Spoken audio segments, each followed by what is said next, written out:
கர்த்தருக்கு மகிமை உண்டாவதாக. நான் இங்கே வந்து இப்போ இந்த சர்ச்சுக்கு வந்து 1 வருஷம் ஆக போகுது. ஒரு ஜீசஸ் கால்ஸில் பாஸ்டரோட மெசேஜ் பார்த்துட்டு இப்போ ஆண்டனி பிரதர், பவானி சிஸ்டர் அவங்களாம் அந்த கட்டுகள் வந்து இன்னும் 10 வருஷம் ஆகுது, இன்னும் போகவே இல்லைன்னு சொல்லிட்டு இருந்தப்ப இங்கே வந்து பாருங்கள் உங்களுக்கு மாறுதல் வரும் அப்படின்னு சொன்னாங்க. ஆண்டனி பிரதர் தொடர்ந்து என்னை இன்சிஸ்ட் பண்ணிகிட்டே இருந்தார். அப்புறம் ராணி சிஸ்டர் வந்து 3 இயர்ஸுக்கு முன்னாடி 7 hours ப்ரேயருக்கு இங்கே கூட்டிகிட்டு வந்தாங்க. ஆனால் எனக்கு ரொம்ப பிடிச்சிருந்துச்சி, இந்த சிலுவைலாம் பார்க்குறப்ப ரொம்ப பிடிச்சிருந்துச்சி. ஹோலி கிராஸ் மெட்ரிகுலேஷன் சோமரசம்பேட்டையில் ஒர்க் பண்ணுறேன். அப்புறம் போன வருஷம் ரொம்ப பாஸ்டர்கிட்ட ரொம்ப இந்த மாதிரி எனக்கு அப்புறம் வந்தவங்களாம் நிறையா கோஆர்டினேட்டர்ஸ் ஆகிட்டாங்க, ஹையர் கிளாஸ் போயிட்டாங்க அப்படின்னு சொல்லிட்டு ரொம்ப புலம்பிகிட்டு இருந்தேன். அந்த 1 இயராக நான் பாஸ்டருக்கு வந்து மெசேஜ் அனுப்புவேன். அடிக்கடி பலகீனம் வரும், பிரச்சனை வரும். மெசேஜ் அனுப்பினோன்னே ப்ரேயர் பண்ணிக்கிறேன்னு சொல்லுவார். அடுத்த நாள் எனக்கு உடனே சரியாயிரும், ஃபீவர் சரியாயிரும், உடனே எழுந்திரிச்சு போயிடுவேன். பாஸ்டரோட ஜெபத்துக்கு ரொம்ப நன்றி. அதுக்கப்புறம் அவர் நான் ஜெபம் பண்ணுறேன், கட்டாயமாக இந்த வருஷம் உங்களுக்கு உயர்வு வரும் அப்படின்ட்டு நம்பிக்கையோடு இருங்க, கர்த்தரோட கரை குறுகலை அப்படின்னு சொல்லி ரொம்ப எனக்கு ஆறுதல் கொடுத்தாரு. அதே போல் எனக்கு இந்த வருஷம் வந்து அந்த 8 லீடர்ஸ் போட்டாங்க, ஹவுஸ் அனிமேட்டர்ஸ். அதிலே என்னோடய பேர் வரல. அப்போயும் ஹஸ்பண்ட்டை சொன்னேன், கர்த்தர் உயர்த்துவார், பொறுமையாயிரு அப்படின்னு சொன்னார். அடுத்த நாளே பிரின்ஸிபல் கூப்பிட்றாங்க அப்படின்னு சொன்னாங்க. போனேன், உங்களை சயின்ஸ் கிளப்புக்கு நான் ப்ரெசிடெண்ட்டாக போட்டிருக்கேன். இந்த வருஷத்தோட activities, through out the activities நீங்கள் இருந்து அந்த 10th ஸ்டாண்டர்ட் எடுக்கிறவங்க அவங்க என்னை கேட்டு செய்யணும். அப்புறம் நான் அப்ரோச் பண்ணுற விதத்தை பார்த்துட்டு ஓகே நம்ம செய்யலாம் அப்படின்ட்டு இப்போ அவங்களும் என்னோட கோஆப்ரேஷனாக இருக்காங்க. அது மட்டும் இல்லாமல் ஒரு ராயல் ஆர்ட்ஸ் அகாடமி அந்த இதில் வந்து காம்படிஷன் வந்தப்போ நான் என்னோடய கிளாஸ் ஸ்டூடெண்ட் 42 அவங்க எல்லாத்தையுமே நான் பார்ட்டிசிபேட் பண்ண வச்சேன். அதில் நம்பர் ஆஃப் காம்படிஷன் 50 வந்தது. ஸ்டூடெண்ட்ஸு 42 ஆனால் 50. அவங்க எல்லாத்துலேயுமே இன்னும் 2 காம்படிஷனில் ஜாயின் பண்ணி இது மாதிரி பண்ணனால போன வெள்ளிக்கிழமை வந்து எனக்கு ஒரு 10 டீச்சர்ஸுக்கு வந்து best ideal teacher award and prize கொடுத்தாங்க. அதை வாங்க எனக்கு கர்த்தர் கிருபை கொடுத்தாரு. இன்றைக்கி பாடின பாட்டு கர்த்தர் வந்து நம்மளை மேன்மைப்படுத்துவார். இந்த சுற்றியுள்ள கண்கள் பார்க்கும்னு சொன்ன பாடு அத்தனை கண்களும் என்னை வெள்ளிக்கிழமை பார்த்துச்சு. பேரண்ட்ஸு, ஸ்டூடெண்ட்ஸு அவ்வளோ பேர் பார்த்தாங்க. ரொம்ப சந்தோஷமாக இருந்துச்சு. போன வாரம் பெங்களூருக்கு செமினாருக்கு போயிருந்தேன். இந்த divorce parents and single parent பிள்ளைங்க எப்படி அஃபெக்ட் ஆகிப்பாங்க, அவங்க பிள்ளைங்களுக்கு வந்து நம்ம எப்படி ஹேண்டில் பண்ணோம், அந்த செமினார் அட்டன் பண்ண கர்த்தர் கிருபை பண்ணார். டிஃப்ரெண்ட் ஸ்டேட்ஸ்லேருந்து வந்திருந்தாங்க. அவங்களோட கம்யூனிகேட் பண்ண ஒரு ஹைஃபைடு இடத்துக்கு போய் அங்கே ஒரு சர்டிஃபிகேட் வாங்க கர்த்தர் கிருபை கொடுத்தாரு. அது மட்டும் இல்லாமல் ஒலிம்பியாட் காம்படிஷன் அது இந்தியா லெவலில் நடக்குது. அதுக்கு என்னை இன்சார்ஜாக போட்டிருக்காரு பிரின்ஸிபல். பணம்லாம் கலெக்ட் பண்ணி கொடுத்துட்டேன் 60,000. நாளைக்கு நான் அப்ளை பண்ண போகிறேன். 138 ஸ்டூடெண்ட்ஸ் டாப்பர் செலக்ட் பண்ணியிருக்கேன். அவங்கள அப்ளை பண்ண போகிறேன். அவங்களுக்கு ப்ரைஸ் கிடச்சோம். ஒலிம்பியாடில் வின் பண்ணால் அந்த ஸ்கூல் அடுத்த லெவலில் போகுது. கர்த்தர் என்னை கொண்டு அந்த ஸ்கூலை உயர்த்த போகிறாரு. கர்த்தருக்கு கோடான கோடி சோசரம். பாஸ்டருக்கு நன்றி, என்னோட கோடான கோடி நன்றி. பாஸ்டர் வந்து அவருக்கு பர்த்டே அப்போ நான் ஜபிக்கிறப்ப அவர் USA இது மாதிரி அப்ராட் போவார்னு எனக்கு கனவு கொடுத்தாரு. நம்ம எல்லோரும் பாஸ்டருக்காக ஜபம் பண்ணி அவர் நமக்கு மட்டும் பாஸ்டராக இல்லாமல் இந்த உலகத்துக்கே பாஸ்டராக அப்படின்னு ஜபம் பண்ணுவோம். நம்ம எல்லாத்தையும் உயர்த்துவார். இந்த RPC சபையை உயர்த்துவார், ஒவ்வொரு குடும்பத்தையும் உயர்த்துவார், தனி நபரே உயர்த்துவார். இந்த சாட்சி கொடுத்ததுக்காக கர்த்தருக்கு நன்றி சொல்லுவேன். எனக்கு இந்த இடத்துல வந்து வலிச்சுக்கிட்டே இருந்துச்சு. அதனால் நான் ஒரு வாரம் சர்ச்சுக்கு கூட நாங்கள் வரல. அப்புறம் ரொம்ப வலிக்குதுன்னொன்னே ஏரியா நர்ஸ்கிட்ட கேட்டேன். அவங்க சொன்னாங்க நீங்கள் ECG எடுத்து பாருங்கக்கா அப்படின்னாங்க. சரின்னு SRM போனோம். ECG டாக்டரை போய் பார்த்தோம். அவங்க ECG எழுதி கொடுத்தாங்க. ECG பார்த்தோன்னே ECGலாம் நல்லா இருக்குது, உங்களுக்கு இதய துடிப்பு தான் கூட இருக்குது அப்படின்னாங்க. அப்போ எங்கள் தம்பி ஒய்ஃப் அங்கே வேலை செய்கிறாங்க. அவங்க சொன்னாங்க அவங்களுக்கு ஒரு எக்கோ எழுதி கொடுங்க அப்படின்னாங்க. சரி, நான் அந்த டாக்டர் எழுதி கொடுத்தாரு.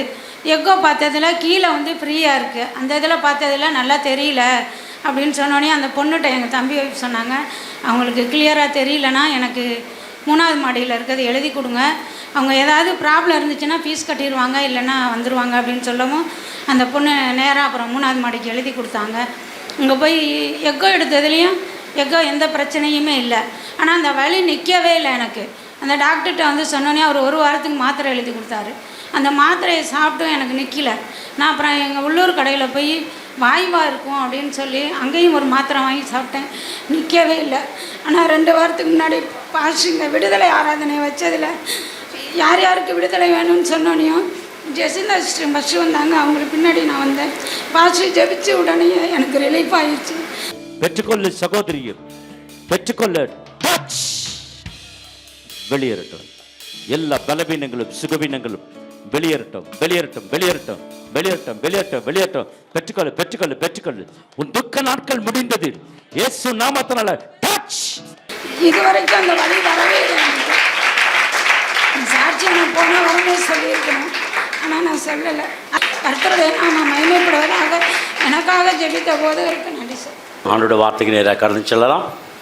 ஆண்டுடைய வேதத்தை நம்ம வாசிக்கும் பொழுது அதனுடைய என்ன நோக்கத்தோடு எழுதப்பட்டிருக்கிறது, அதோடைய சிந்தனை என்ன, அதெல்லாம் we must have a thoughts of the Bible. என்ன நோக்கத்தில் எது எழுதப்பட்டிருக்குன்னு சொல்லி நம்ம எடுக்கணும். உதாரணத்துக்கு ஆதியாகமம் நீங்கள் எடுக்கிறீங்கன்னா, ஆதியாகமத்தில் 1 10 வரைக்கும் என்ன சொல்லப்பட்டிருக்குன்னு சொன்னால் சிருஷ்டிப்பை பூர்த்தி சொல்லப்பட்டிருக்கிறது. மனுஷனை பற்றியும் சிருஷ்டிப்பை பற்றியும் ஆண்டவர் செய்த எல்லா காரியத்தை பற்றி 1 10 வரைக்கும் சொல்லப்பட்டிருக்கு. 11 12 வரைக்கும் நீங்கள் படிச்சிங்கன்னு சொன்னால், 11 நீங்கள் படிச்சிங்கன்னா ஸ்டோரி ஆஃப் ஆப்ரஹாம் ஸ்டார்ட் ஆகும். அப்போ 12 24 வரைக்கும் நீங்கள் படிச்சிங்கன்னா ஈசாக்கை பற்றி ஸ்டார்ட் ஆகும். அப்போ 24 28 நீங்கள் படிச்சிங்கன்னா யோசேப்புடைய அவனுடைய பிள்ளைகளை குறித்தும் அது ஸ்டார்ட் ஆகும். இப்படி வேதாகமத்தை பிரித்து நம்ம படிக்கும் பொழுது தான் அதில் உள்ளுக்கிற அந்த சுவாரஸ்யம் நமக்கு நல்லா தெரியும்.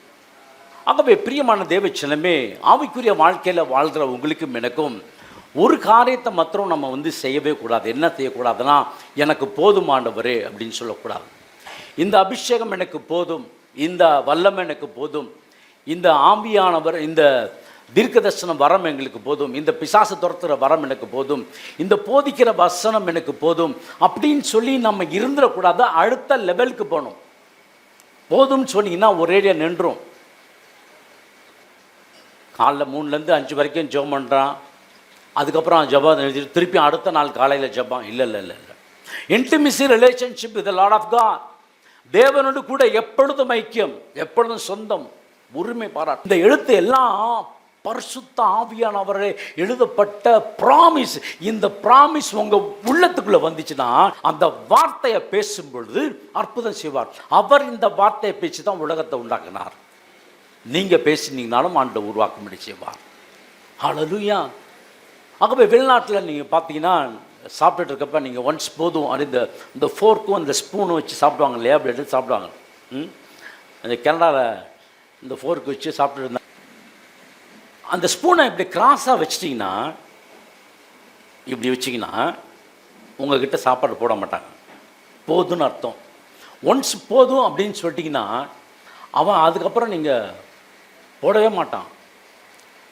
ஆமாம், இந்த நான் சொல்லுவேன், 2 இட்லியும் கட்டி சட்னியும் சாப்பிட்டு முடிச்சுட்டு போதும் அப்படின்னு சொல்லிட்டிங்கன்னா திருப்பி என்ன பண்ண மாட்டான், இன்னொரு இட்லி கொண்டாந்து. ஆனால் நம்ம ஊரில் பிள்ளை எனக்காக சாப்பிட்டுங்க பிரதர், இந்த ஒரே ஒரு இட்லி, நம்ம பிரதர் எனக்காக அந்த பிரியாணி கொஞ்சம் வாங்கிக்கோங்க. அப்புறம் யார் போய் ஆஸ்பத்திரியில் படுத்து கிடக்குது? அவன் சொல்கிறான்னு சொல்லிட்டு போயிடுவான். அது டிசம்பர் மாதமாக பிரியாணியாக போடுவாங்க.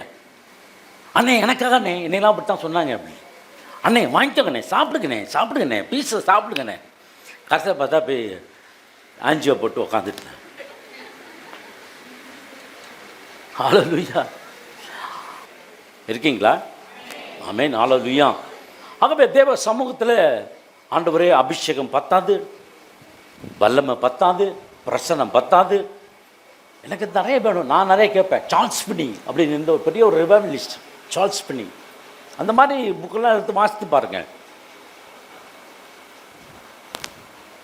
ஜான் ஹானஸ்கி, Benny Hinn, good morning the holy spirit, Paul Yonggi Cho, David Yonggi Cho, அவங்களுடைய புக்ஸு, கேப்டன் குல்மன், அவங்களுடைய புக்கை வாசித்து பாருங்கள்.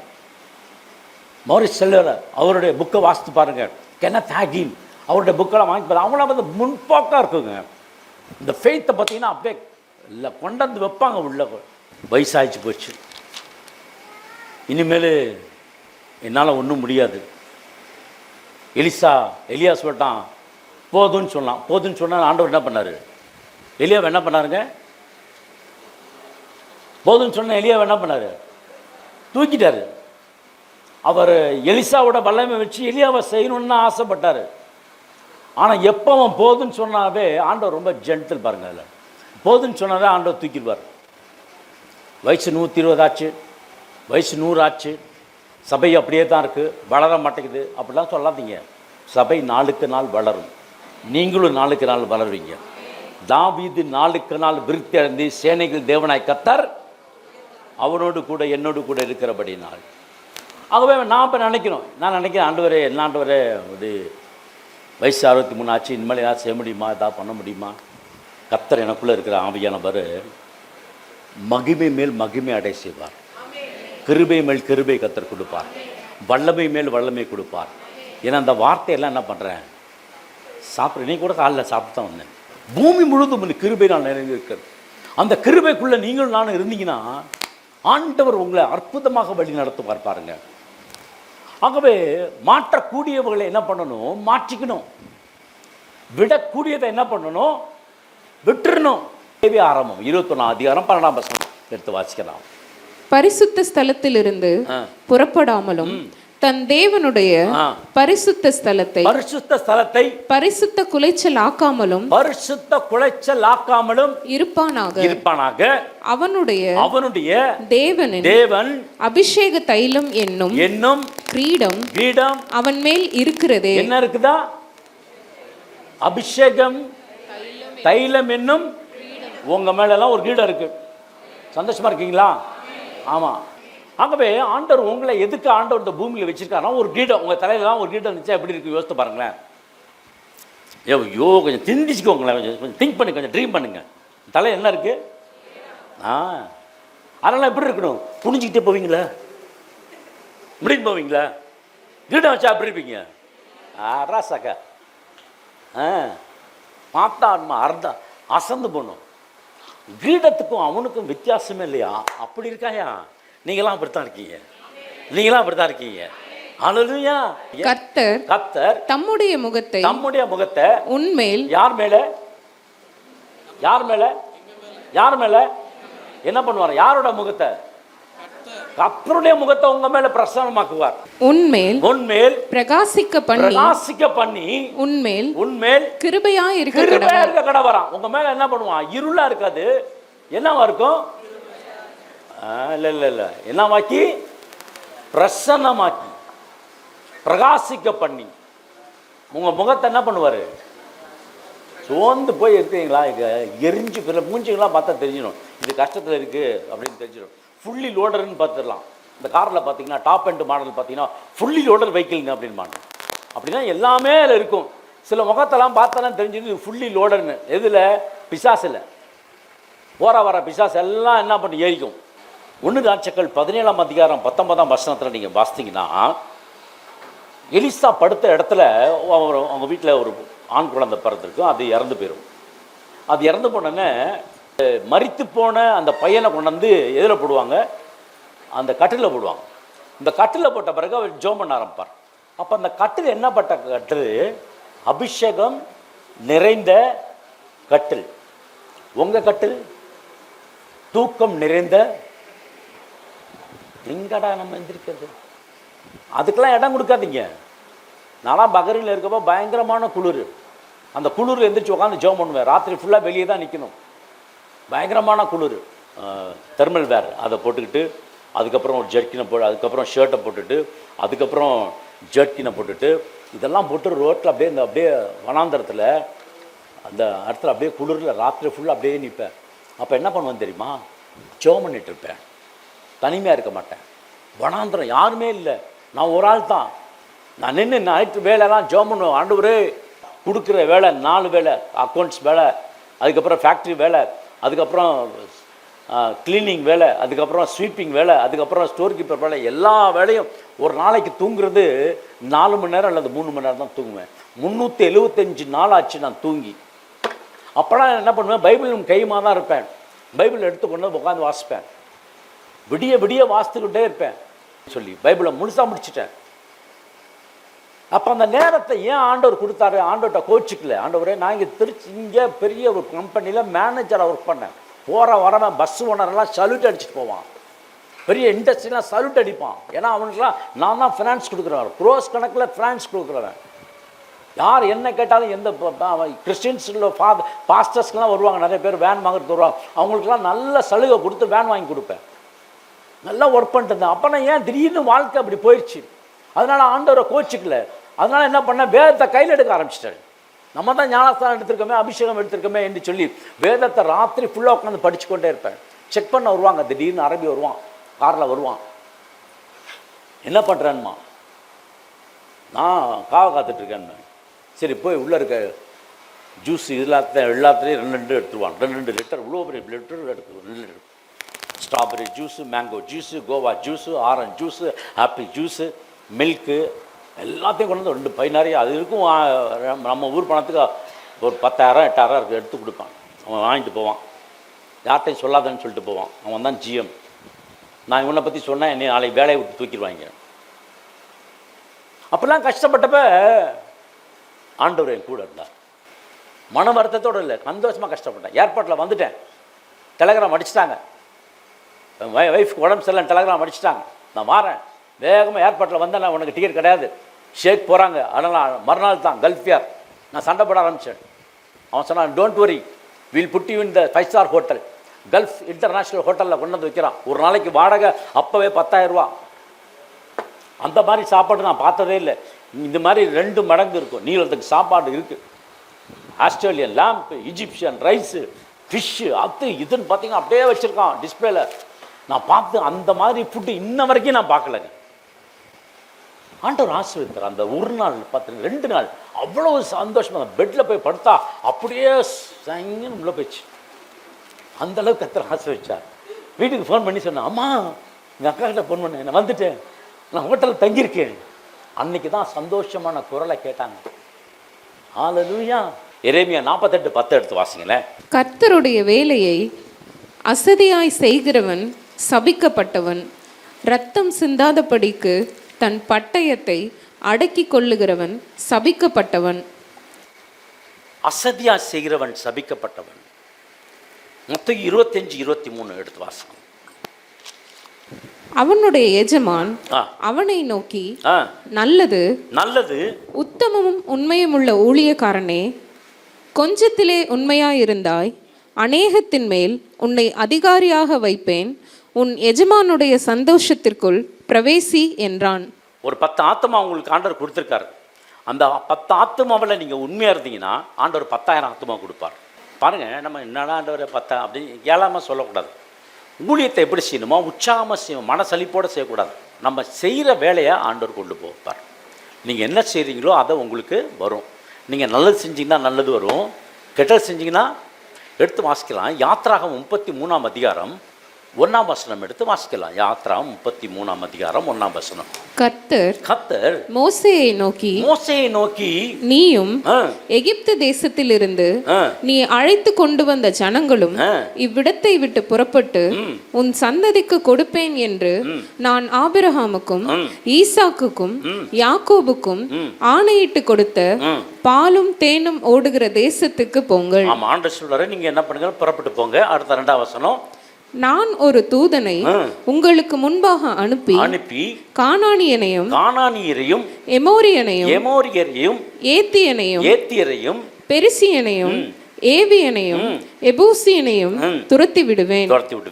ஆனாலும் வழியிலே நான் உங்களை நிர்மூலம் பண்ணாதபடிக்கு நான் உங்கள் நடுவே செல்ல மாட்டேன்.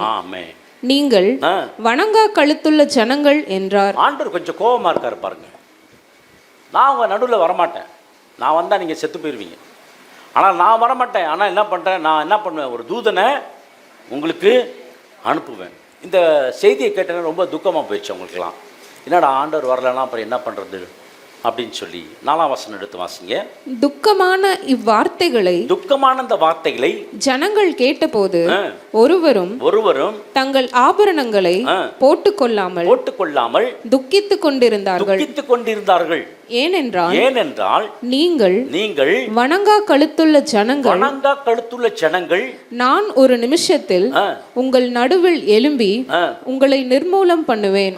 ஆகையால் நீங்கள் போட்டிருக்கிற உங்கள் ஆபரணங்களை கலற்றி போடுங்கள். அப்பொழுது நான் உங்களுக்கு செய்ய வேண்டியதை அறிவேன் என்று இஸ்ரவேல் புத்திரருக்கு சொல் என்று கர்த்தர் மோசேயோடே சொல்லியிருந்தார். பாருங்க, இந்த வார்த்தை வச்சுட்டு தான் என்ன பண்றாங்க, நகையெல்லாம் என்ன பண்ணிடு கழட்டி போட்டுரு, அதெல்லாம் ஆண்டவருக்கு பிடிக்காது, அவர் போட வேணான்றாரு. அவர் எதுக்கு சொன்னார்னா, இவனுங்க வணங்கா கழுத்து உள்ளவனா இருந்தானுங்க, இதெல்லாம் கழட்டி போட்டு ஆண்டவர் சமூகத்தில் வந்து நீ தாழ்த்து நீ இது பண்ணு அப்படின்னு சொன்னாங்க. இந்த வார்த்தையை வச்சுட்டு என்ன சொல்லுவாங்க, நகை கழட்டு, காதில் கழட்டு, கையில் இருக்க கட்டுன்பானுங்க. கையில் இருக்க கட்டுனா வளையல், இந்த கையில் இருக்க கட்டை என்ன பண்ணு, அவுத்து போட்டுரு. ஏன் அவங்க வீட்டில் அவுத்து போட்டுக்கிட்டோம், காலில் இருக்க கட்டு, கையில் இருக்க கட்டு, கழுத்தில் நான் சர்ப்பத்தை பார்க்குறேன், இந்த செயினை பார்த்து இந்த கழுத்தில் சர்ப்பம் அப்படியே சுற்றி இருக்கிறது பார்க்குறேன். எதுங்க, நீ கழுத்தில் போட்டிருக்க செயின், அதை கழட்டி இங்கே கொடுத்துரு. ஹலோ, இருக்காங்க இங்கே இன்னும், உங்களுக்கு தெரியுமா தெரியாது, எனக்கு நல்லா தெரியும் அந்த மாதிரி ஆட்கள்லாம் யார் யார் செஞ்சாங்கன்னு. அவர் சொல்கிறார், நான் வரமாட்டேன் அப்படின்ட்டார். நான் வரமாட்டேன்னா அப்புறம் யார் வருவா? உங்கள் பிரயாணத்தில் உங்கள் வாழ்க்கையில் யார் இருக்க வேண்டும்? என் ஆண்டவராகிய இயேசு கிறிஸ்து இருக்க வேண்டும். பரிசுத்த ஆவியானவர் உங்களை வழி நடத்த வேண்டும். இவங்க சொல்கிறார், நீங்கள் நான் வரமாட்டேன் அப்படின்ட்டார். கோவப்பட்ட ரொம்ப, நான் வரமாட்டேன் அப்படின்ட்டார். இன்னைக்கு ஆண்டவர் உங்கள் வாழ்க்கையில் பிரயாணம் செய்யும் பொழுது உங்கள் ஆசீர்வாதம் இன்பமாக இருக்கும். உங்களுடைய ஆவிக்குரிய வாழ்க்கை தேவ பிரசன்னத்தினால ஆவியினால் நிரப்பப்பட்டிருக்கும் பொழுது அது இன்பமாக இருக்கும். நிறைய பேரோட வாழ்க்கையில் தேவ பிரச்சனம் இல்லாதபடினால தான் வாழ்க்கை கசப்பாக இருக்கும். ஆண்டவர் இடத்துல பேசுவதில்லை, ஆண்டவர் இடத்துல ஆலோசனை கேட்கறதுக்கு நேரம் இல்லை. 24 hours நம்மெல்லாம் பிஸி. 13ஆம் வசனம் எடுத்து வாசிங்க. உம்முடைய கண்களில் இப்பொழுது எனக்கு கிருபை கிடைத்ததானால் நான் உம்மை அறிவதற்கும் உம்முடைய கண்களில் எனக்கு கிருபை கிடைப்பதற்கும் உம்முடைய வழியை எனக்கு அறிவியும். இந்த ஜாதி உம்முடைய ஜனம் என்று நினைத்தருளும் என்றான். ஆண்டவர் ஞாபகப்படுத்துறான், இந்த ஜாதி யாரோட, நீங்கள் சொன்னீங்களே, நீங்கள் போனீங்கன்னா என் கிருபை அவங்க கூட போகும், நான் உங்களோட இருப்பேன் அப்படின்லாம் சொன்னீங்களே அப்படின்னு சொல்லி மோசே என்ன பண்ணுறான், ஞாபகப்படுத்துகிறான். பாருங்க, ஞாபகப்படுத்தோன்னா ஆண்டவர் என்ன சொல்கிறாரு, என் சமூகம் உனக்கு முன்பாக செல்லும் அப்படின்னு சொல்கிறார். இந்த வார்த்தை எல்லாத்துக்கும் தெரியும், ஏன்னா எல்லாருடைய கார்லேயும் போட்டிருப்போம். என்ன அர்த்தம் புரியுதோ புரியலையோ, my presence will go before the அப்படின்னு போட்டிருப்பாங்க இங்கிலீஷில். தமிழில் வந்து என் சமூகம் உனக்கு முன்பாக சொல்லும். எந்த நேரத்தில் சொன்னார், எதுக்கு சொன்னாருன்ற அர்த்தம் நிறைய பேருக்கு தெரியாது. ஒரு வசனம் போட்டுவிடுவாங்க. அப்படி இல்லை, கர்த்தர் உங்கள் கூட வரணும். அப்போ ஆண்டவர் உங்கள் வாழ்க்கையில், என் வாழ்க்கையில் கர்த்தர் வருவார் என்று சொன்னால் உங்கள் வாழ்க்கை பயணம் எப்படியாக இருக்கும், சந்தோஷமாகவே இருக்கும். ஆண்டவர் சொல்கிறார், அதற்கு என் சமூகம் உனக்கு முன்பாக செல்லும், நான் உனக்கு என்ன கொடுப்பேன், இளைப்பாறுதல் தான் என்ன, ரெஸ்ட்னா ஆண்டவராகிய தேவன் சமாதானத்தை கர்த்தர் கொடுப்பார். போகிற பயணம் சமாதானமாக இருக்கும். கர்த்தர் முன்னே சொல்வார், அவருடைய கிருபை உங்களை பாதுகாத்துக் கொள்ளும். ஆகவே பிரியமான தேவச்சனமே, ரொம்ப முக்கியம் என்னன்னா, கர்த்தர் இருக்காரா, கர்த்தர் உங்க வாழ்க்கையில் இருக்கிறாரா? 16ஆம் வசனம் எடுத்து வாசிக்கலாம். அப்பொழுது அவன் அவரை நோக்கி, உம்முடைய சமூகம் என்னோட கூட செல்லாமற் போனால் எங்களை இவ்விடத்திலிருந்து கொண்டு போகாதிரும். எனக்கும் உமது ஜனங்களுக்கும் உம்முடைய கண்களிலே கிருபை கிடைத்ததென்பது எதினால் அறியப்படும்? எப்படி தெரியும்? நீங்க வரலன்னா நானும் வரல அப்படின்ட்டான். இதுதாங்க சூப்பர். ஆண்டவர் மோசே சொல்றான், நீங்க வந்தீங்கன்னா நான் போறேன், இல்லைன்னா நீங்க வரலன்னா என்ன பண்றேன், நான் போக மாட்டேன். தேவ பிரசனம் இருந்துச்சுன்னா கர்த்தர் உங்களை அழைத்து செல்லுவார். உங்களுக்கு பிள்ளைகளுக்கு சீட்டு கிடைக்கலன்னா இயேசு நாமத்தில் சீட்டு கிடைக்கும்படி கர்த்தர் செய்வார். வேலை கிடைக்கலன்னா வேலை கிடைக்கும்படி கர்த்தர் செய்வார். திருமணமாகவில்லை என்று சொன்னால் ஆண்டவர் திருமணமாகும்படி கர்த்தர் செய்வார். என் கிருபை உனக்கு போது. ஹல்லேலூயா. அவர் சமூகம் உங்களுக்கு முன்பாக போகும்பொழுது எல்லாத்தையும் கரெக்ட் பண்ணிட்டு போயிட்டே இருக்கும். கிருபை எல்லாத்தையும் சரி செஞ்சு கொண்டே போயிட்டே இருக்கும். இந்த மாதத்தை எப்படி ஆண்டவர் வழி நடத்தினாலோ அப்படியாக ஆண்டவர் ஆகஸ்ட் மாதத்துல கர்த்தர் கிருபையாய் உங்களை வழி நடத்துவார். இந்த கிருபை போய் முன்னாடி என்ன பண்ணுமா, வழிய ஆயத்தம் பண்ணுமா. எகிப்தியருக்கும் இஸ்ரவேலருக்கும் வித்தியாசத்தை உண்டு பண்ணுவேன். ஆண்டவர் உங்களுக்கும் உலகத்துக்கு ஒரு வித்தியாசத்தை உண்டு பண்ணியிருக்கிறார். நம்புறீங்களா? நம்புறீங்களா? ஆமாம், இஸ்ரவேலருக்கும் உங்களுக்கு என்ன பண்ணியிருக்காரு, எகிப்தியருக்கு என்ன பண்ணியிருக்காரு, மற்றவர்களுக்கும் உலகத்துக்கும் உங்களுக்கு என்ன பண்ணியிருக்காரு வித்தியாசம். அந்த வித்தியாசம் தான் பரிசுத்த ஆவியானவர் வழி நடத்துதலை கர்த்தர் உங்களுக்கு கொடுக்க போகிறார். ஒரு வித்தியாசத்தை கர்த்தர் உண்டு பண்ணுவார். யார் அவன் நம்ம மட்டும் இப்படி இருக்கான், நல்லவானா இருந்தான், இந்த கம்பெனியில் வேலை செஞ்சுட்டான், இப்போ பார்த்தா பயங்கரமாக போகிறான், அவன் பக்கத்தில் நெருங்க முடியல, அப்படி பெருக்கிட்டான். ஆண்டோட பிள்ளைகளாம் ஆண்டவர் பெருக்கிட்டே இருப்பார், ஆசிர்வதிச்சிட்டே இருப்பார். நீ கர்த்தருடைய சமூகத்தில் நீ எப்போவுமே இருந்து பாரு. ஆண்டோட சமூகத்தோட மண்டையை போட்டு உடச்சிக்கிறது, அதை பண்ணலாமா, இதை பண்ணலாமா, இப்படி பண்ணலாமா, அப்படி பண்ணலாமா, இப்படி பண்ணலாமா, இப்படி பண்ணலாம், பேசாமல் ஜோமன்ட்டு அமைதியாக இருங்க. கர்த்தரை அழகாக கூட்டிகிட்டு போவார். என்னுடைய காரியங்களில் வெற்றியின் ரகசியம் என்னென்னா, ஆண்டோட சமூகத்தில் ஜோம் பண்ணுறது அவ்வளோதான். அதுக்கு ஆமாம், கடலில் என்ன இருக்கும், ஆழம் இருக்கும். இந்த ஆழம் என்ன பண்ணும், ஓ ஓ ஓன்னு வந்துகிட்டே இருக்கும், திருப்பி திருப்பி திருப்பி வரும். அது எதாவது நின்றுருக்காது. நீங்கள் வந்த நல்ல கடல் ஆலையெல்லாம் நின்றுச்சுப்பா, வந்துட்டார், அலைகள் நின்றுச்சு, அப்படி நின்றுச்சு அங்கேயாது. நீங்கள் வந்தாலும் அந்த அலை என்ன பண்ணும், பிரச்சனையும் அப்படி தான் வந்துட்டு இருக்கும். ஆனால் அதால் ஒன்றும் செய்ய முடியாது. அது வேகமாக வந்து பொத்து கீழே விழுந்துடும். நம்புறீங்களா? இல்லை பாஸ்டர், சுனாமி அப்படி கிடையாது. சின்ன அலையில் மாத்திரம் பாதுகாக்கிற தேவனில் சுனாமி வந்தால் கூட ஆண்டவர் பாதுகாப்பார். பேசுகிறத பார்த்தீங்கன்னா அவரே பேசாமல் இருப்பாருங்க, ஆண்டவரே பேசாமல், ரத்தம் சிந்தனவரே பேசாமல் இருப்பார். ஆனால் நம்ம பாருங்க கத்துருக்கு பாருங்க, அந்த கத்துவாங்க. ஏன்டா ஆண்டவரே வந்தால் கேட்பார், ஏன்டா ரத்தம் சிந்தினவன் நானே சும்மா இருக்கிறேன், நீ ஏன்டா அப்படி கத்துற? இப்பொழுதும் சகோதரரே நீங்கள் பக்தி விருத்தி அடையும்படிக்கு பரிசுத்தமாக்கப்பட்ட அனைவருக்குள்ளும் உங்களுக்கு சுதந்திரத்தை கொடுக்கவும் வல்லவராய் இருக்கிற தேவனுக்கும் அவருடைய கிருபையுள்ள வசனத்துக்கு உங்களை ஒப்புக்கொடுக்கிறேன். ஆமா, எந்த வசனத்துக்கு? கிருபையுள்ள வசனத்துக்கு. எந்த வசனத்துக்கு? சத்தமா சொல்லுங்களேன். எந்த வசனத்துக்கு? கிருபையுள்ள வசனத்துக்கு. பவுல் சொல்றார், கிருபையுள்ள வசனத்துக்கு உங்களை ஒப்பு கொடுக்க. கிருபை எப்படி வந்துச்சு? நீங்கள் சம்பாதிச்சு ரொம்ப நேரம் முழங்கால் போட்டதுனால வந்துச்சா? இல்லை, உங்களுக்கு அருகதையே இல்லை, நீங்கள் எதுக்குமே லாய்க்கு இல்லை, அவங்களுக்கு கொடுக்கறது தான் கிருபை. அதை தான் நமக்கு ஆண்டவர் கொடுத்தார். அல்லேலூயா. இயேசு கிறிஸ்து இந்த பூமிக்கு வரணும்னா மாம்சமும் சரீரம் அவருக்கு தேவைப்படுது. அவர் மாம்சமும் சரீரம் வந்தால் தான் நம்மெல்லாம் மறிச்சது போல் அவரும் மறித்து திருப்பி அவர் உயிரோடு வருவார். அவர் ரத்தம் சிந்தனும், பாவ மன்னிப்பு உண்டாகணும். ஆகவே அவருக்கு மாம்சமும் சரீரம் தேவைப்பட்டது. ஆகவே வானத்தையும் பூமியும் படைத்த உன்னதமான தேவன் மனுஷ சாயலானார், மனுஷ ரூபம் எடுத்தார், அடிமையின் ரூபம் எடுத்தார். அதாவது எப்போவா சிலுவையின் மரண பரியந்த முழங்கால் யாவும் முடங்கும்படி, நாம் யாவும் அறிக்கை பண்ணும்படி கர்த்தராகிய ஆண்டவராகிய தேவன் இயேசுவின் நாமத்தை எல்லா நாமத்திற்கும் மேலாக உயர்த்தினார். இன்னொரு இடத்துல சொல்லப்படுது பாருங்க, ரோமர் 10:8 இந்த வார்த்தை உனக்கு சமீபமாய் உன் வாயிலும் உன் இருதயத்திலும் இருக்கிறது என்றும் சொல்லுகிறது. இந்த வார்த்தை நாங்கள் பிரசங்கிக்கிற விசுவாசத்தின் வார்த்தையே. என்ன வார்த்தை? என்ன வார்த்தை பார்த்தோம்? கிருபையின் வார்த்தை.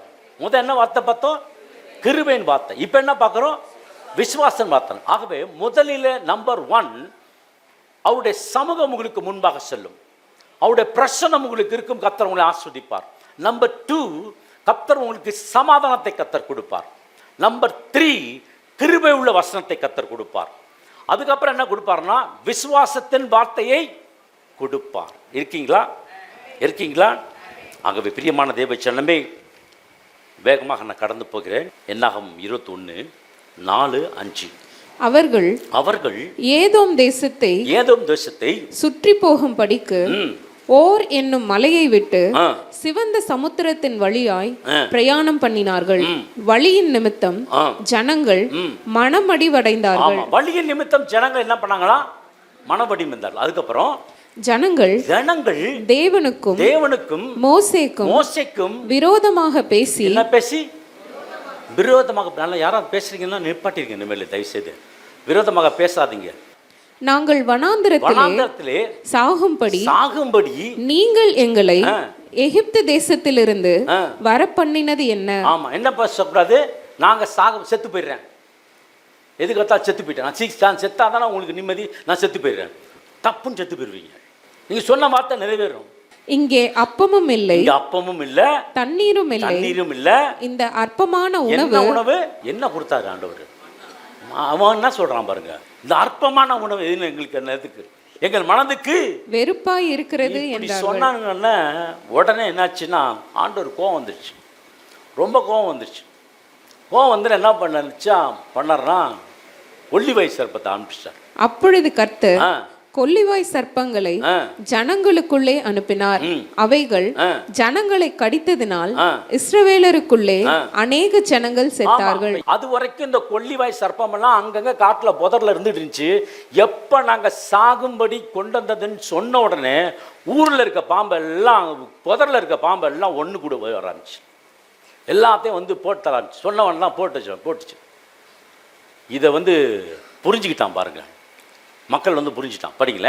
அதனால் ஜனங்கள் மோசேயினிடத்தில் வந்து நாங்கள் கர்த்தருக்கும் உமக்கும் விரோதமாய் பேசினதினால பாவம் செய்தோம். சர்ப்பங்கள் எங்களை விட்டு நீங்கும்படி கர்த்தரை நோக்கி விண்ணப்பம் பண்ண வேண்டும் என்றார்கள். என்ன பண்ணிட்டாங்க? ஐயோ, உங்களுக்கு விரோதமாகவும் ஆண்டவருக்கு விரோதமாக தப்பு பண்ணிட்டோம், அதனால என்ன பண்ணுங்க, மன்னிச்சிருங்க அப்படின்றான்.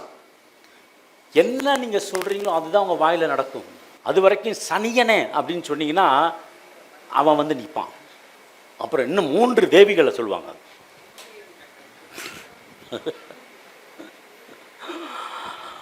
அது மாதிரி வார்த்தையில பேசக்கூடாது பாருங்க. கர்த்தருடைய பிள்ளைங்க நல்ல வார்த்தை பேசணும் இல்ல. ஆகவே பிரியமான தேவ ஜனமே, முறுமுறுக்க ஆரம்பிச்சிட்டிங்கனாவே ஆண்டவருக்கு அருவருப்பு ஆரம்பிச்சிடும். ஆண்டவர் என்ன பண்ணார்? எப்போ அவன் சாவுன்னு சொன்னால் ஆண்டவர் என்ன பண்ணிட்டா, எல்லா கொல்லிவாய் பிசாசும் வர ஆரம்பிச்சு. ஏன்னா நீ வாயில் என்ன சொல்றியோ அதுதான் உனக்கு நடக்கும்னு ஏற்கனவே ஆண்டவர் சொல்லிட்டார். அதனால நீ சாகும்படிக்கு என்ன பண்ணுறது அவருக்கு தெரியல, கொல்லிவாய் சர்ப்பத்தை அனுப்பிச்சிட்டார். இதெல்லாம் வந்துருச்சுங்க. மோசே ஜனங்களுக்காக விண்ணப்பம் பண்ணினான். அப்பொழுது கர்த்தர் மோசேயை நோக்கி நீ ஒரு கொல்லிவாய் சர்ப்பத்தின் உருவத்தை செய்து அதை ஒரு கம்பத்தின் மேல் தூக்கி வை. கடிக்கப்பட்டவன் எவனோ அவன் அதை நோக்கி பார்த்தால் பிழைப்பான் என்றார். அப்படியே மோசே ஒரு வெண்கல சர்ப்பத்தை உண்டாக்கி அதை ஒரு கம்பத்தின் மேல் தூக்கி வைத்தான். சர்ப்பம் ஒருவனை கடித்த பொழுது அவன் அந்த வெண்கல சர்ப்பத்தை நோக்கி பார்த்து பிழைப்பான். இதை ஏன் ஆண்டவர் இப்படி சொன்னாரு? பாதர் கூட இருந்தார். உடனே எல்லாம் சொன்னாங்க, பாதர் அந்த லைனை எடுத்துருங்க. வெண்கல வாழ வைக்க வெண்கல சர்ப்பமானே. ஆமென். பாருங்க, இதை நான் வந்து இப்போ பாடணும்னு நான் பாடல. உங்களுக்கு இந்த மாதிரி வார்த்தை இதெல்லாம் நீங்கள் கேள்விப்பட்டீங்களா இல்லைன்னு தெரில. இது நீங்கள் புரிஞ்சுக்கணுன்றதுக்காக தான் இந்த சப்ஜெக்ட் எடுத்தேன். அதனால தான் நான் பாடினேன். ஆனால் பாருங்கள், இதில் என்ன நடக்குதுன்னா ஆண்டவர் சொல்கிறாரு வெண்கல சர்ப்பமாக மாற்று அப்படின்னு. ஏன் ஆண்டவர் புறா வச்சுருக்கலாமே, ஏன் சிங்கத்தை வச்சுருக்கலாமே, ஏன் கழுகை வச்சுருந்துருக்கலாமே, ஏன் போய் ஆண்டவர் இந்த சர்ப்பத்தை வைக்கணும்? சர்ப்பமுன்னா பாம்பு பிசாசாச்சே, சர்ப்பத்தை போய் ஏன் ஆண்டவர் வைக்க சொல்றாரு? ஒரு குழப்பமா இருக்கு. எனக்கு ரொம்ப குழப்பம் வந்துச்சு.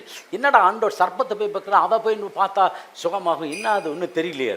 மோசேவை யாத்திராவும் 4ஆம் அதிகாரத்தில் ஆண்டவர் எகிப்துக்கு போறப்ப ஆண்டவர் என்ன சொல்றாரு? மோசே கையில் இருக்க தடியை என்ன பண்ணு, கீழே போடு. அது என்னவா மாறிச்சு? சர்ப்பமா மாறிச்சு. இதை எடுத்துட்டு போறான். போய் என்ன பண்றான்? பார்வோனோட போய் பேசுறான்னு கோலா கீழே போடுறான், சர்ப்பமாக மாறிடுச்சு. பார்வன் பார்க்குறான், இது என்னடா பெரிய ட்ரிக், இதெல்லாம் பழைய ட்ரிக்கு, எங்கள் ஆளுங்க செய்வானுங்க அப்படின்னு சொல்லி மந்திராவதியை கூப்பிட்டு என்ன பண்ணான், அவன் ஒரு கோலை போடுறான். எல்லா கோலையும் போட்டோன்னா எல்லா சர்ப்பமாக மாறிடுச்சு. மோசைக்கு தெரியல, ஆனால் அமைதியாக இருக்கான். ஆனால் மோசையோட கோல் என்ன பண்ணிச்சு தெரியுமா? அந்த சர்ப்பம் எல்லா சர்ப்பத்தையும் விழுங்கிருச்சு. விழுங்கின பிறகு என்ன பண்ணான் மோசே? அதோட வாழை பிடிக்கிறான். வாழை பிடிச்சா என்ன ஆச்சு? அப்போ எல்லா சர்ப்பம் எங்கே வந்துருச்சு? யார் கையில் வந்துருச்சு?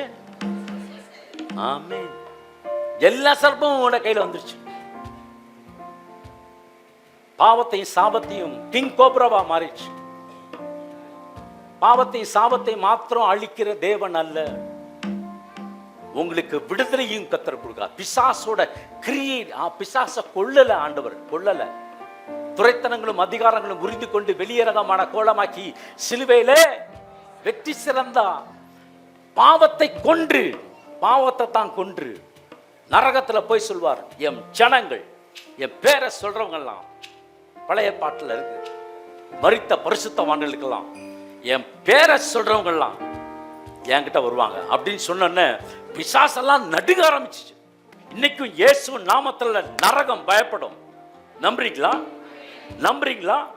இயேசுன்ற நாமத்துல பிசாசுகள்லாம் பயப்படும், வியாதிகள் ஓடும், கட்டுகள் மறையும். அல்லேலூயா. அதை பார்த்தா எல்லாரும் சுகமாயிருவாங்க. அப்படின்னா இயேசு ஒரு நாள் சிலுவையில மரிக்க போகிறார்னு அர்த்தம். ஆண்டவர் சொல்றார், பிசாசின் கிரியையெல்லாம் சிலுவையில அவர் நசுக்கி தம்முடைய வல்லமை என்ன பண்ண போறாரு, பிசாசோட வல்லமையெல்லாம் நிர்மூலமாக்க போகிறார். சின்ன பிள்ளைகள் நான் என்ன பண்ணுவேன்னா, ஸ்கூலுக்கு போயிட்டு வந்தா ட்ரெஸ் எல்லாம் சேஞ்ச் பண்ணிட்டு பாம்பு பிடிக்க போயிடுவேன். 6வது 7வது படிக்கிறப்ப வெஸ்ட் ஸ்கூலில் படிக்கிறேன், ஆங்கிலோ ஸ்கூல் படிக்கிற பொழுது இங்கே தான் ராமலிங்கர் தான் இப்போ ஸ்டேட் பேங்க் ஆஃப் இந்தியா இருக்கப்போ அப்போ தான் அதான் வீடு, அதுக்கு பின்னாடி வயலில் இருக்க எல்லா பாம்பையும் பிடிச்சிடுவேன், போயிட்டு பிடிச்சிட்டு சுற்றுவேன். அது ஒரு விளையாட்டாக நினச்ச ஆரம்பித்தோம். எந்த பாம்பானு பிடிச்சிடுவேன். அதனால தான் இன்னும் சர்ப்பத்தை விரட்டிட்டு இருக்கேன். ஆமே, அல்லேலூயா. ஆகவே பிரியமான தேவ ஜனமே, ஏன் ஆண்டவர் அப்படி வச்சார்னா, அது ஒரு பொம்மையாக ஆண்டவர் வச்சிருக்காரு. அந்த வெங்கல சர்ப்பத்தை பார்க்கிறவங்க எல்லாம் சொஸ்தமாவார்கள். அல்லேலூயா. கம்பத்தில் பிடிச்சி நிற்பார். இயேசு வந்ததுக்கு பல காரணங்கள் இருக்கு. அதுல ஒரு காரணம், பிசாசன் அதன் கிரியை அழிக்கும்படி தேவகுமாரனாக இயேசு கிறிஸ்து வெளிப்பட்டார். பிசாசோட கிரியைகளை அழிக்கும்படியாக ஆண்டவர் வெளிப்பட்டார். ஆகவே தான் வெங்கல சர்ப்பம் என்று சொல்லி இயேசு ஒரு நாள் சிலுவையிலே மரிப்பார். பிசாசின் தலையை, சர்ப்பத்தின் தலையை அவர் நசுக்குவார். பிசாசு அப்படி ஆண்டவர் ஆக்கிட்டார். என்ன ஆக்கிட்டார்னா, பேரலைஸ் ஆக்கிட்டார். ஒண்ணுமே பண்ண முடியாதோட ஆக்கிட்டார். இதுக்கு தானே பயந்தீங்க? இது பாருங்க, ஒண்ணுமே இல்லை, இது டம்மி பீஸ் ஆக்கிட்டார். நிறைய வாலிப பிள்ளைகள்லாம் இருக்கீங்க. வாலிப பிரயாணத்தில் சிருஷ்டிகரை நினை. ஆடா மாப்பிள்ள, நல்லா வாலிப வயதில் என்ஜாய் பண்ணாம வேற வயசுல என்ஜாய் பண்ண முடியும்?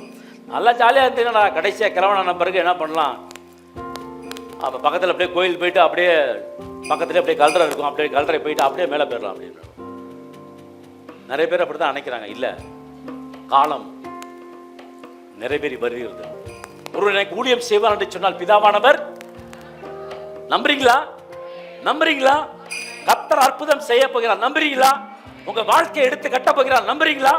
உங்க தேவ பிரசன்னம் உங்களை ஆளுகை செய்ய போகுது, நம்புறீங்களா? கர்த்தர் உங்களோட கூட என்னோட கூட இருக்கிறார், நம்புறீங்களா? ஹல்லேலூயா. கர்த்தருடைய நாமம் மகிமைப்படட்டும். ஒன்றாக இணைந்து தேவனுடைய நாமத்தை மகிமைப்படுத்துவோம். கொடுக்கப்பட்ட அந்த ஊழியம், யார் யாருக்கு என்னென்ன ஊழியம் தெரியல, ஆனா கொடுக்கப்பட்ட எனக்கு தெரியும். எனக்கு நான் சின்ன பிள்ளையில படிக்கிறப்ப, காலேஜில் படிக்கிறப்ப, நான் English literature, I am not a BCom student. ஆனா நான் ஒர்க் பண்ணது நான் பேங்கிங்.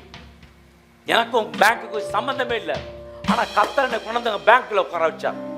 கர்த்தர் எது வேணாலும் செய்ய முடியும்.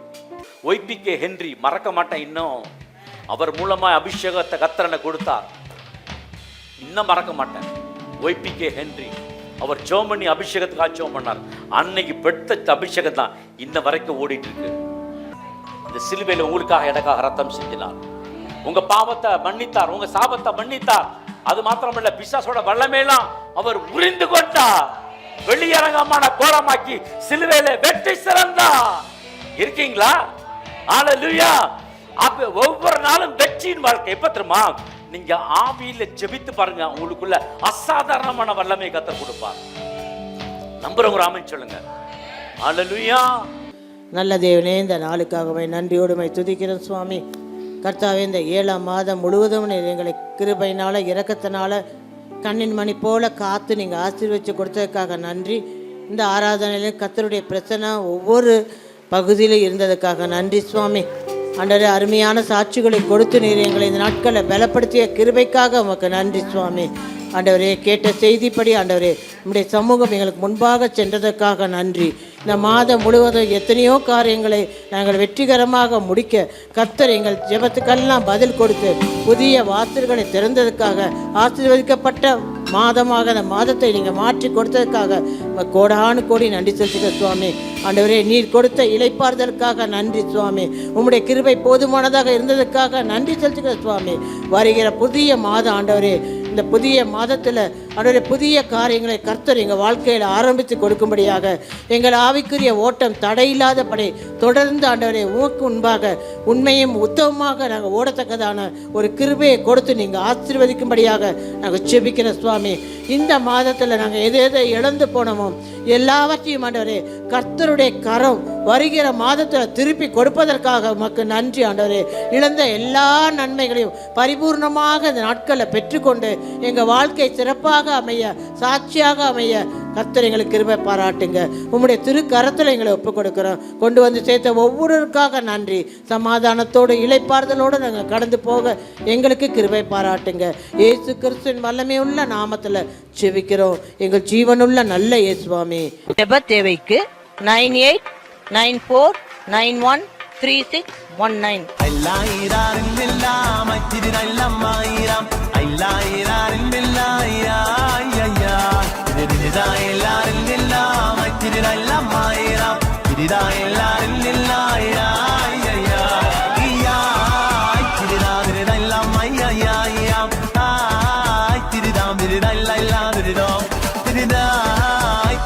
Did I